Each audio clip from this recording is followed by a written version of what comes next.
Hi, welcome back. So in this video, we are finally going to be moving on to remote repository management through SourceTree.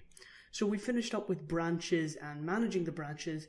Now we're going to move on to actually moving our repository using the push and pull cycle and doing all of that. So first thing I want to do is go ahead and clarify what are we going to do with creating remote origins. So we've done in the past git remote add origin, and then we've done the URL. But in this video, in this section with SourceTree, it's really hard to create a remote origin using the GUI. So we're just going to go ahead into the terminal and create it. But then everything after that is done through SourceTree. Alright, so first thing we're going to do is go ahead and create a brand new GitHub repository. Make sure it's blank, no readmes, no licenses. So just make sure fresh repository, don't add anything, just like usual and how we did in the past. Next thing you want to do, go ahead and copy the URL. So just as usual, you're going to go and copy this, and we're going to add a remote origin.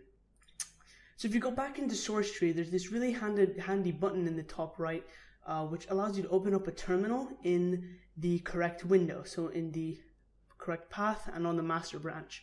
Next thing we're going to do is go ahead and add our remote origin. So git remote add origin, and we're going to paste the name of the URL. And by the way, if you're using git bash to do this, it's shift and then insert to paste something.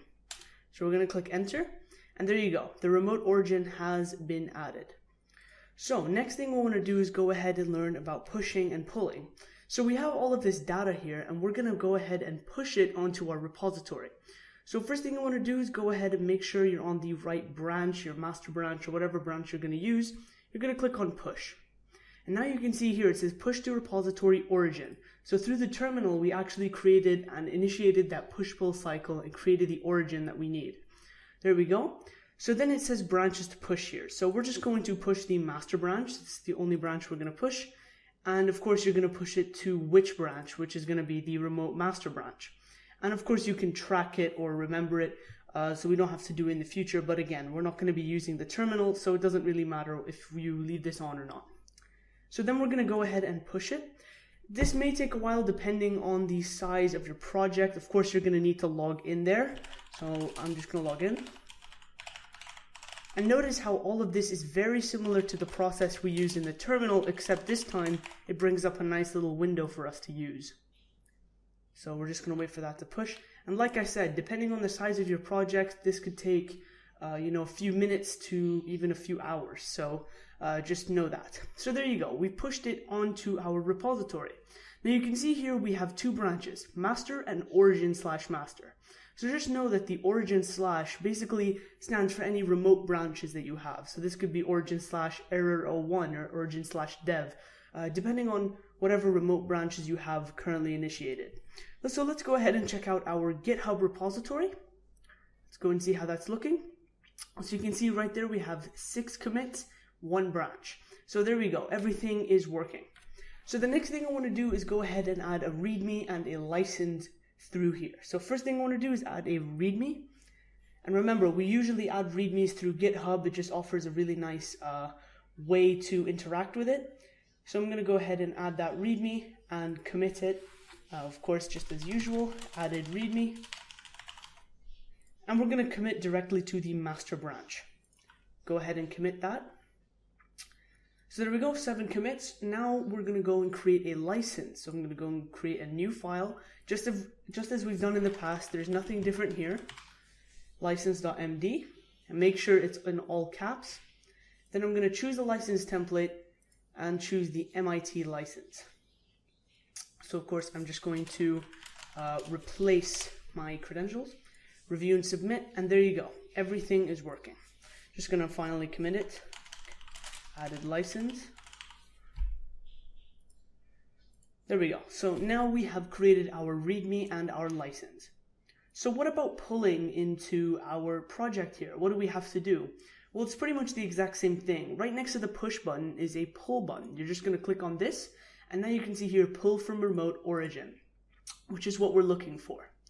And then it says the remote branch to pull, which is going to be our master branch. And like I said, depending on the branch that you're using, this could vary depending if you're on the development branch, maybe an error fixing branch. But usually you would push these changes after you've resolved them. So we're just going to go with the master branch for now. Now you have a few options here. So commit merge changes immediately, which is what we want to do. Include messages from commits being merged in merge commit. We're going to keep that off. And create a new commit even if fast forward is possible. Now basically we're not going to create a new commit because fast forwarding just allows us to, push it all together, we know, without having to create a new commit. So just know that. Rebase instead of merge. Pretty much what's going on here is it's a little technique that a lot of developers use when pushing and pulling. I'm not going to go into rebasing now, but pretty much you're just going to want to keep this off. You don't really need to use it most of the time, except for in some cases, but usually that doesn't happen. So we're going to leave all three of these off.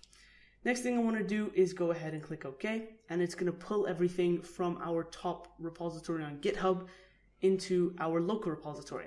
And there you go. You can see that it's doing the exact same thing. These two new commits that we did on GitHub are now here.